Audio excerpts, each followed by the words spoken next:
Carissimi all'ascolto di Telepace e ben trovati a questa nuova puntata di Missione Mondo. Vi saluto appunto dagli studi di Telepace e qui con me gli ospiti di quest'oggi, la dottoressa Francesca Pezzolo, ben trovata. Grazie. Accanto a lei c'è suo marito Mauro, ben trovato. Grazie. Ecco, finalmente proprio è il caso di dirlo che gioco in casa, perché questa volta parliamo di un paese a me carissimo, che è proprio il mio paese, il Burundi. E voi, dopo aver visitato tanti paesi dell'Africa, siete finalmente giunti in Burundi. Ecco, da recente quindi siete ritornati. Francesca, ci parli un po' di come nasce l'idea proprio di andare in Burundi e come mai appunto? Il Burundi nasce per me personalmente da un percorso ormai ventennale, perché io posso dire che nella mia storia personale il desiderio di conoscere prima o poi nella vita questo paese è nato quando è nata la mia amicizia con te, con Gracienne, ed è stato un desiderio che mi sono portata avanti negli anni e che poi mi ha aiutato ad avvicinarmi all'Africa, che poi è entrata con molta prepotenza nella mia vita. Più concretamente il progetto di questo viaggio è nato un anno fa, quando siamo trovati a fare una promessa molto concreta a Gracienne, che ormai era rientrato nel suo paese. Lui ha fatto un regalo molto grosso e molto prezioso per noi, che è stato quello di venire in Ruanda a sposarci religiosamente, e noi abbiamo promesso che avremmo ricambiato la visita andando a visitare lui a casa sua. C'era anche un altro sogno in tutto questo, che era il sogno di Gracienne, che il nostro essere medici missionari in altri paesi dell'Africa si potesse anche tramutare in un aiuto concreto per la sua terra. Intanto vediamo un po' scorrere le fotografie, che c'è Gracienne, magari ci guarda, lo salutiamo. Certo. Anche lui. Grazie Gracienne. Eccolo lì, coi salutaci suoi tutti. Sì. E quindi abbiamo anche colto un po' l'occasione, perché noi ormai da un paio d'anni siamo impegnati piuttosto intensamente con l'aiuto all'ospedale Santa Giovanna Antida di Galagala in Camerun. Ora coincideva questo periodo autunnale che solitamente dedichiamo al Camerun con il periodo delle elezioni in questa terra, per cui c'era stato consigliato per prudenza di attendere, visto che il clima non era molto sereno. Abbiamo così deciso di mettere a frutto questo tempo che solitamente dedichiamo appunto all'Africa a mantenere questa promessa che avevamo fatto a Gracienne. Così abbiamo organizzato il nostro viaggio passando di nuovo prima per il Ruanda, dove manteniamo sempre un rapporto di profonda amicizia con le suore e con le persone di Gatare e di Butare, e da lì poi trasferirci in Burundi per mantenere la nostra promessa, diciamo. ecco, è importante questo, veramente. Io sono molto felice, anche perché mi ricordo proprio nel lontano 99, mi sembra, parlavamo appunto del Burundi e io dicevo la fatica che facevo a raccontare, veramente, pur essendo il mio paese, facevo fatica a raccontare com'era la realtà, e dicevo mi piacerebbe se un giorno qualcuno venisse proprio per vedere con i suoi occhi. E adesso appunto un po' di persone sono già venuti e a questo punto penso che forse per me, vi ringrazio anche perché è un regalo grandissimo perché avete visto ciò che tentavo di raccontare tante volte, ma io e anche Gracienne, che non riuscivamo. Ecco, subito Mauro, che l'impatto iniziale, proprio atterrando su questa pista unica che sembra atterrire in una foresta, qual è stato l'impatto arrivando proprio in Burundi? Non ho avuto emozioni particolari, se non quella che avevo perso gli occhiali, per cui mi hanno inseguito mentre io cercavo di risalire sull'aeroplano per recuperare i miei occhiali, peraltro rotti nel frattempo, e meno male che ne avevo un altro di riserva e quindi mi sono arrangiato. Però poi dopo c'era Gracienne, e quindi una volta che noi avevamo Gracienne ha i tuoi stessi occhi. Sono occhi gioiosi, sono occhi che ispirano fiducia e simpatia, e quindi È bello stare con voi, è bello stare con i burundesi, perché io ho constatato che effettivamente c'è questa ospitalità. E siamo stati accolti dal vescovo in una maniera incredibile, deliziosa persona, che io ho amato, e all'ultimo, quando siamo salutati, ci siamo stretti la mano, ci siamo guardati a lungo negli occhi. È stato un bel saluto, vediamo silenzioso. qua nella foto, tra l'altro. Ecco il nostro vescovo, che anche lui lo salutiamo davvero, sì, per me è un padre, oltre che veramente il mio vescovo, ma è proprio un papà di famiglia. Una persona unica, oserei dire, che mi è piaciuta tantissimo, che ha fatto di tutto per metterci a nostro agio, insieme a Graziella. E direi che un po' tutti i preti che erano presenti, erano 10 o 11, quindi facevano a gara per metterci a nostro agio. È stato molto molto bello, oserei dire. Grande ospitalità. La nostra suorina, che è stata... Ah, ecco la foto a casa mia, con la mia mamma. E qui siamo con tua mamma, Grazie. Sì, anche lei, donna deliziosa, ha cercato di essere non ospitale, più che ospitale nei nostri confronti. Con tutti i miei nipoti? Sì, con i nipotini. Sì. È stato bello, direi che è stato un viaggio fiabesco per noi, perché credo che il Burundi, come ho detto prima, sia forse stato il paese più bello che io abbia mai visto in tutta la mia vita, per la varietà da un punto di vista dei panorami, degli animali che vivono con l'essere umano. Io ti ho detto che mi sono trovato faccia a faccia con un ippopotamo, qui c'era una fotografia, sembrava di essere al mare, avrei fatto il bagno, poi mi sono trovato davanti a un ippopotamo, e questo mi ha messo un attimino così sull'attività prudente delle mie gambe, che mi hanno riportato indietro. Però è bellissimo, ovunque ho trovato delle cose incredibili. C'è stato soltanto, ecco, questo dispiacere. Questi sono i ragazzi fantastici che noi abbiamo sentito in lontananza suonare questi tamburi. Poi ci hanno detto che il Ruanda e il Burundi si differenziano proprio perché il Ruanda è il paese del ballo, della danza, mentre il Burundi dei tamburi, dei suonatori. I tamburi e anche altre danze che abbiamo, ecco, sono... E noi abbiamo trovato questi ragazzi che si stavano, diciamo, allenando, e allora poi sono rimasto affascinato. All'ultimo mi sono permesso di dare 2 soldini per offrirgli una bibita, dietro consiglio di Graziella chiaramente, e erano mi hanno dedicato una suonata e sono stati fantastici, ma bravi, proprio bravi. Mi è piaciuto tutto, mi è piaciuto, oserei dire. Ecco, faccio attenzione anche sul suono proprio, sì, perché è bellissimo. Ha un ritmo molto coinvolgente. Sono state tante le emozioni che mi ha offerto il Burundi, oserei dire.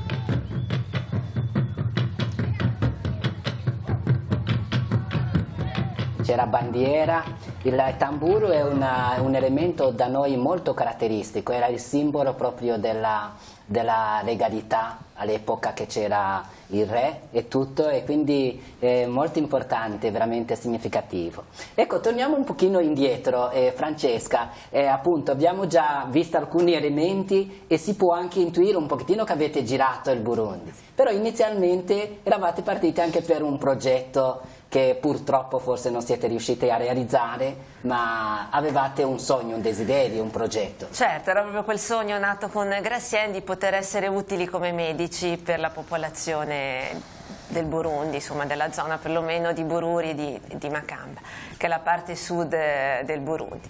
E purtroppo, ecco, come abbiamo parlato di un paese estremamente bello e affascinante dal punto di vista naturalistico, il Burundi è anche un paese però con una realtà estremamente complessa e difficile. Io, ecco, non per fare una gara tra i poveri, è una cosa insomma abbastanza piccina, però avendo avuto esperienza di altri paesi dell'Africa, io purtroppo porto nel cuore come situazione più povera e più misera quella della Repubblica Centrafricana, però non ho trovato, ecco, così grande differenza tra il Burundi e la Repubblica Centrafricana a livello di povertà, pur essendo molto diversa invece la realtà del paesaggio. Cioè, il Burundi sicuramente presenta maggior ricchezza da quel punto di vista, la gente potrebbe vivere molto meglio, E purtroppo la situazione in cui deve vivere la popolazione è di estrema povertà, di estremo disagio, anche dal punto di vista, e soprattutto dal punto di vista sanitario, per cui tanto avremmo voluto aiutare, ma purtroppo non ce n'è stata data, con nostra grande sorpresa, un po' di tutti, a partire chiaramente da Gratien, che aveva con tanto desiderio organizzato la cosa, non c'è stata data la possibilità. Questo perché il Burundi sta attraversando un momento difficile, di grossa chiusura nei confronti dell'esterno, soprattutto dell'Occidente, per cui se è vero, credo che è di dominio insomma, pubblico che non molto tempo fa il Paese si è tolto dall'ONU, e quindi questo è un grosso segno, diciamo, della chiusura che c'è con l'esterno. È vero anche che 6 mesi fa sono state fatte chiudere le ONG che lavoravano nel Paese, più di 200, e adesso solo alcune, tramite una documentazione molto complessa, hanno ricevuto l'autorizzazione a riprendere la loro attività. Quindi a maggior ragione figuriamoci 2 poveri medici singoli che chiedono l'autorizzazione a lavorare in ospedale. Purtroppo questo permesso non ci è stato accordato e abbiamo un po' dovuto rivedere, però poi alle solite dico no, l'ho detto a tutti, l'uomo propone e Dio dispone.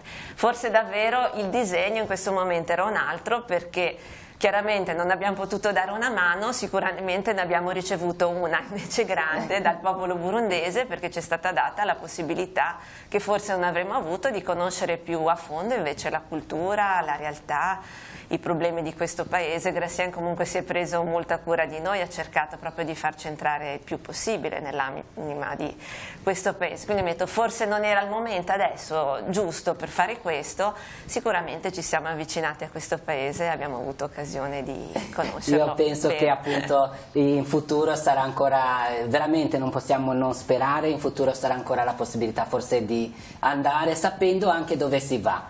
Anche perché appunto nel frattempo ne avete approfittato per appunto vedere e visitare un po' le realtà. Vediamo un pochino la campagna con tutte le nostre case. Lì era di nuovo casa vicino tua. a casa tua. Vicino a casa mia, io abito in montagna e quindi abbiamo ancora le case tradizionali ancora molto diffuse che poi tengono Bellissime, caldo. Che tengono caldo, ecco. Da questo punto di vista qui stiamo proprio, quelle case sono di paglia sopra, come si vede, e poi sotto invece dei muri di fango, ma devo dire la verità, ci teniamo tanto perché tengono anche caldo, perché questa cosa qui, quando dico caldo uno magari qui dice ma in Africa come? Ecco, anche da questo punto di vista, come avete trovato? Perché magari detto da voi lo credono più di noi. Certo.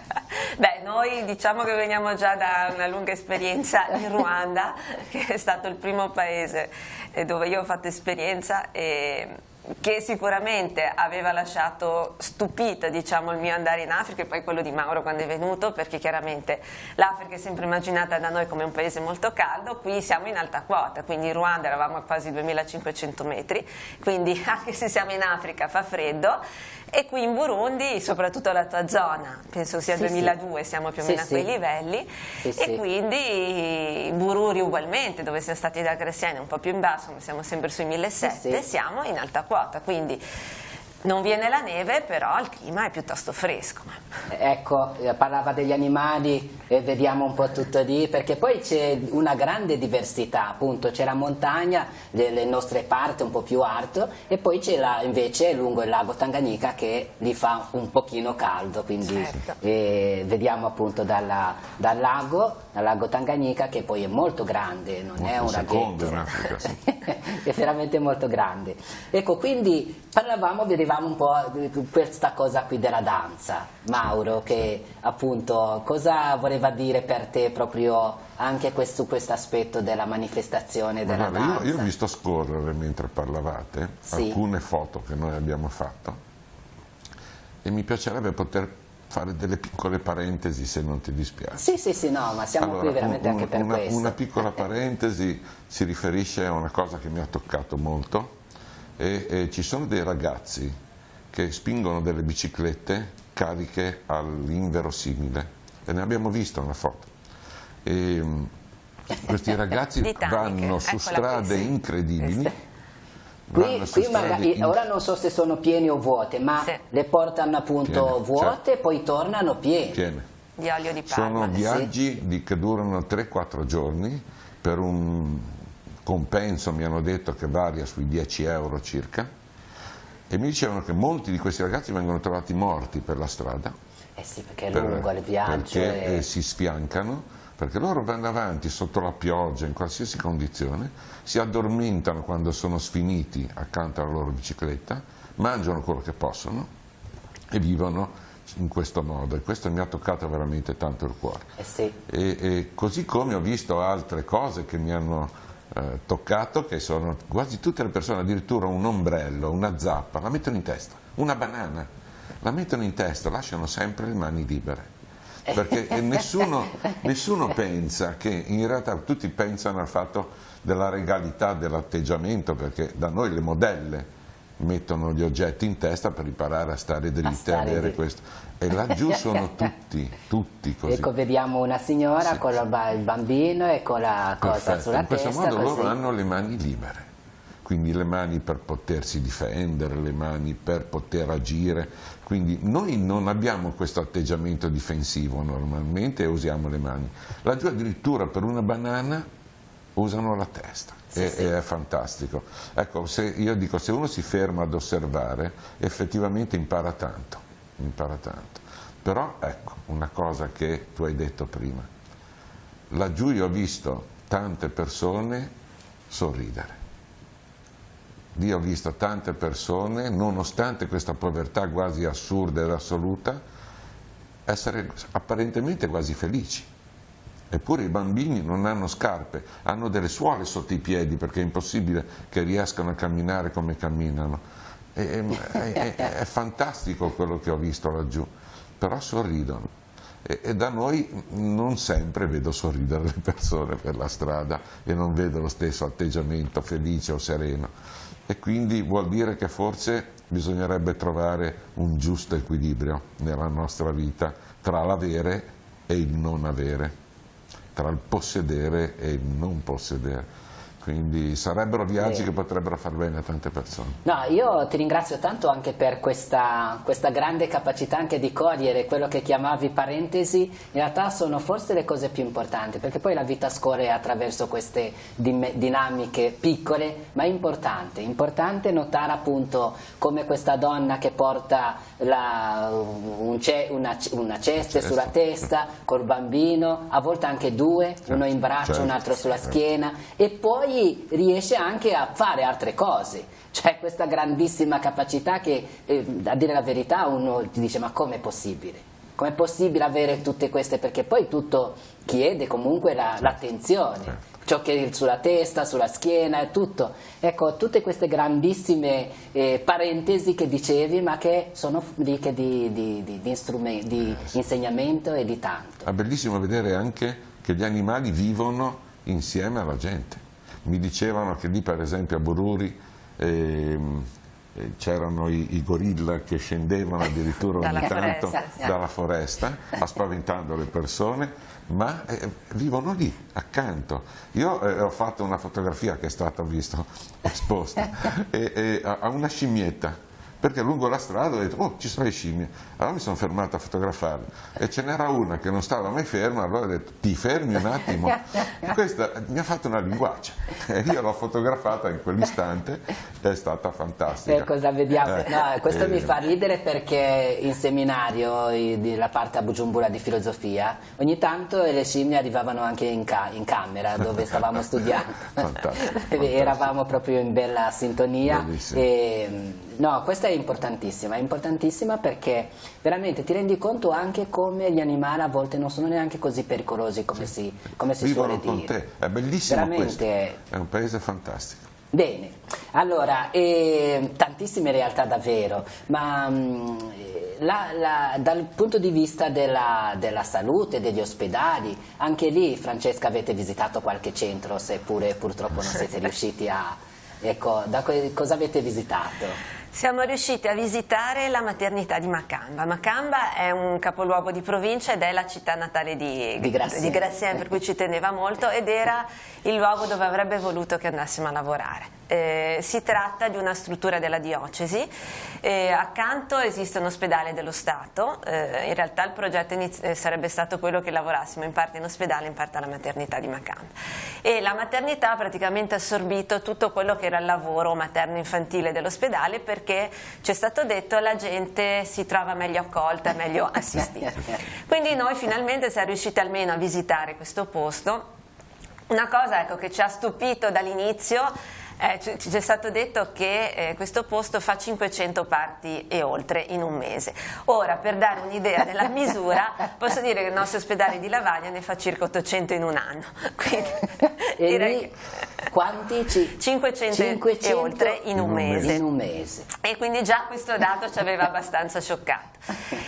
Abbiamo visitato poi questa struttura, chiaro, a me è dispiaciuto molto e mi ha stretto molto il cuore non aver potuto dare una mano, perché sarebbe stato davvero un luogo dove spendersi molto. La struttura è molto povera, poverissima. A me ha ricordato le strutture statali, appunto, che avevo già conosciuto in Repubblica Centrafricana. Si tratta di strutture molto buie, molto affollate, con tantissima gente, dove i mezzi sono veramente nulli, perché c'era solo un medico che stava lavorando, molto giovane, che era da un anno che si era laureato, ci ha spiegato che erano in due, quella era una domenica mattina, quindi era da solo. Da soli fanno tutto questo lavoro con oltre 100 persone, tra mamme e bambini in ricovero, tutti questi parti nel mese, le visite di ambulatorio che sono infinite, c'era una coda che non finiva più. A me è bastato vedere la farmacia per essere presa dallo sconforto, perché davvero a disposizione c'era pochissimo, e quindi uno si chiede davvero come faccia quella gente, davvero molto molto molto povera. E davvero ci sarebbe tanto desiderio di poter aiutare, però davvero da parte di tutti c'è sempre un sorriso, c'è sempre, no, uno sguardo di gratitudine, anche solo per essere lì a salutarli e a visitarli. Sì. Bene, accanto a questo proprio un flash, perché poi il tempo passa e vedo che le cose sarebbero tanti, dal punto di vista anche celebrativo. Avete sicuramente, come vedevamo anche alcune foto, partecipato ad alcune messe, ad alcuni momenti liturgici. Allora Mauro, qual è stata la tua impressione su questo aspetto? Allora, io sono rimasto impressionato, perché Gratien ha voluto portarci al liceo, lì vicino c'è un liceo, e lui è il padre spirituale di questi ragazzi. Per cui ha voluto farci assistere a una messa che lui appunto ha detto, e poi ci ha presentato a questi ragazzi, e è stata bellissimo, bellissimo vedere come tutti questi ragazzi partecipavano, cantavano. Qui siamo a Macamba, questa è la parrocchia originaria di Gratien. La parrocchia di Gratien è una delle parrocchie più grandi della diocesi. E qui non si sa quanta gente ci può essere. Più di 2000. Sì, sicuramente più di 2000, ma quello che ci ha colpito è che ci sono 4 messe, 3 al mattino, alle 6:30, alle 8:30, alle 10:30, e sono tutte pienissime. Finisce una messa e la gente esce da una parte e dall'altra entra subito, e c'è gente che resta anche fuori. Ed è bellissima la gioia, la partecipazione che si respira. Io ero emozionato. E mi emoziona ancora a sentirli, perché c'è una cosa che vorrei che fosse compresa. Le persone cantano e ballano, in realtà stanno pregando. Sì. Cioè non è la loro gioiosità. Ecco, qui siamo al liceo. Siamo al liceo. E loro pregano cantando e ballando. Li vedi in faccia, perché guardi quei volti. È come se stessero parlando con Dio, e è fantastico vederli, è una bella emozione poter. Io facevo notare una cosa così, ma per me appunto è molto spontaneo questo, vedere anche come si passano, come cambiano i momenti. Appunto si balla, si canta e tutti, e poi in un attimo un silenzio come se non c'è nessuno in quel posto. Esatto. Cioè molto bello anche, come dire, esserci totalmente, non semplicemente una preghiera di mente, di testa, ma proprio tutta la persona. Certo. Ecco, questo grazie che l'avete notato e lo comunichiamo Io anche se mi agli altri. permetti, mi consenti solo una piccola cosa veloce. Sì. In mezzo a tante emozioni io ne ho provata una nella quale ho chiesto di poter essere riportato, che è stato un santuario, quello di Bhuta, che è un santuario nel quale sono stati seppelliti 40 seminaristi. Sì, non so se c'è qualche foto, qualche probabilmente sì, anche su questo. Sì. E è un ambiente mistico, dove le persone vanno a chiedere le grazie, diciamo. Io invece ho chiesto di tornarci perché respiri, è molto curato, ci sono dei giardini meravigliosi, non senti niente, solo natura, ogni tanto qualche uccello che vola, che grida, che ti richiama un po' l'attenzione, ma non mi ricordo come si chiamava quegli uccelli che tu mi hai detto. Ibis. Ibis. E gracchiano, non lo so, però fantastico, perché ti sembra di sentire la presenza di questi ragazzi. Sì. E è impressionante. Io non sono uno che si lascia coinvolgere molto, però mi sembrava di sentire la presenza di questi. È come se l'aria fosse spessa.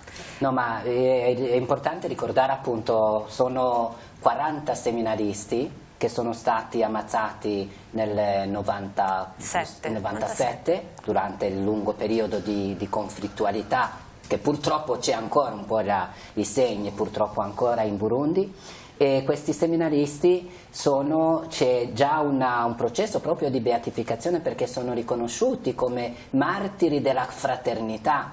C'è tutta una bellissima storia tra di loro. Tra l'altro sono morti appena usciti da una settimana di esercizi spirituali e si erano già promessi proprio in queste conflittualità un patto di fraternità. Esatto. E non so se dire la provvidenza, che cosa, ma veramente per noi sono un segno grande. Se il Burundi sta ancora in piedi, credo sia anche grazie a questi martiri. Sì. E allora loro sono stati martirizzati, sono morti insieme nella fraternità. Alcuni che potevano salvarsi non hanno voluto, non hanno hanno scelto voluto di morire con i loro fratelli insieme.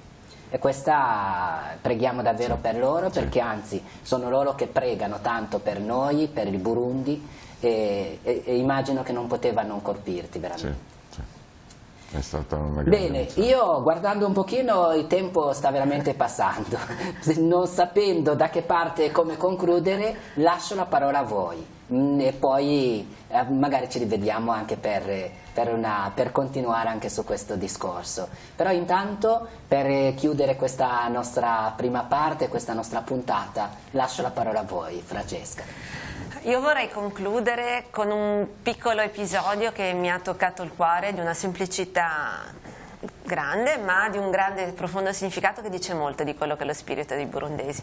Noi abbiamo detto che si sono sentiti accolti e ospitati in maniera molto forte. Siamo abituati all'Africa e sappiamo che è proprio dell'africano l'accoglienza e l'ospitalità dello straniero.